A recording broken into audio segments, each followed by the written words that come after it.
নমস্কার বন্ধুরা, মামনি রান্নাঘরে সবাইকে স্বাগত। আজকে তৈরি করবো বাঁধাকপি বাটা। তার জন্য আমি এখানে নিয়েছি একটা মিডিয়াম সাইজের বাঁধাকপি, 3 ভাগ কেটে নিয়েছি। আর লাগবে রসুন, লঙ্কা।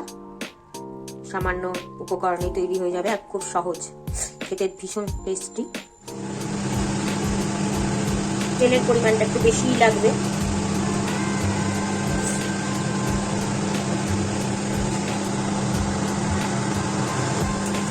তেলটা গরম হয়ে গেছে, আমি ওর মধ্যে দিয়ে দেবো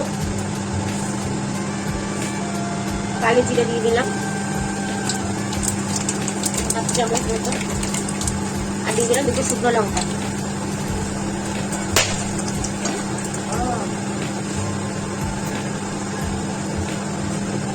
রসুনটা দিয়ে দিলাম, রসুনটা একটু বেশি লাগবে, 2 চামচ রসুন দিলাম।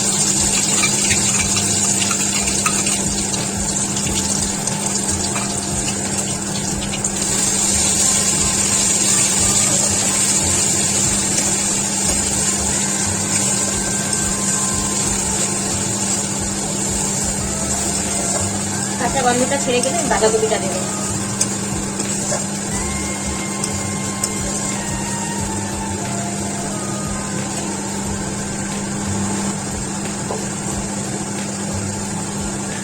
বাঁধাকপিটা সুন্দর করে পেস্ট করে রেখেছি, একদম মিহি পেস্ট হবে, দিয়ে দিলাম।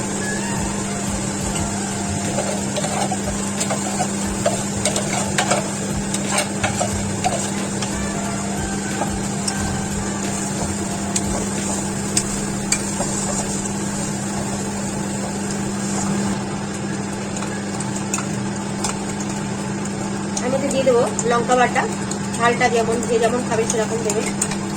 একটু ফোটে তো, তাই একটু কমিয়ে দিতে হবে, মানে ছিটকা। আর 2 চামচ আমি লঙ্কা বাটা দিলাম।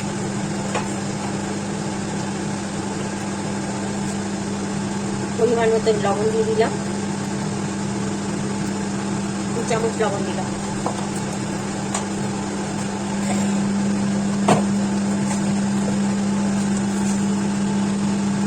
এক চামচ চিনি দিয়ে দিলাম।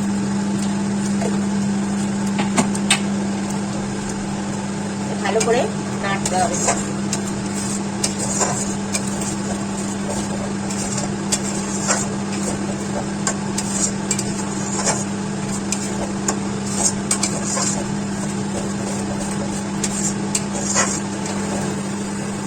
জলটা টেনে এই পজিশনে এসেছে, ঢাকা দিয়ে দেবেন, নাহলে ছিটকা এগুলো।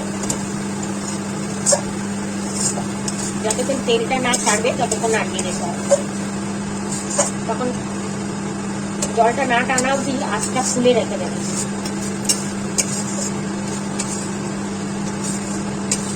আঁচটা একটু সিম করে দিয়ে সমানে নাড়তে হবে।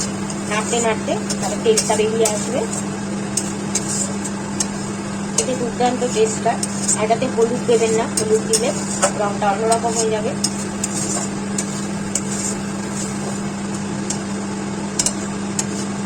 যে কোনো জিনিসের পরিমাণ আর পরিমাপ ঠিক থাকলে খেতে সত্যি সুন্দর হয়। রেসিপিটা আমার রেডি হয়ে এসছে।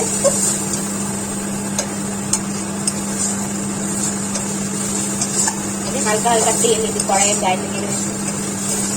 বাড়িতে একবার অবশ্যই ট্রাই করবেন। এটুকু বলতে পারি, এটা যে খাবে মাছ মাংস খেলেই এটা খাবে। মুখে রুচি না থাকলে এইভাবে করে একবার খেলে দারুণ হয়।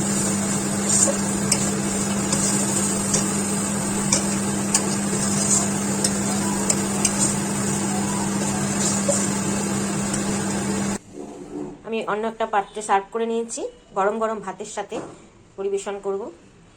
ভীষণ টেস্টি একটা খাবার। ভালো লাগলে ট্রাই করবেন। ভিডিওটা দেখার জন্য ধন্যবাদ।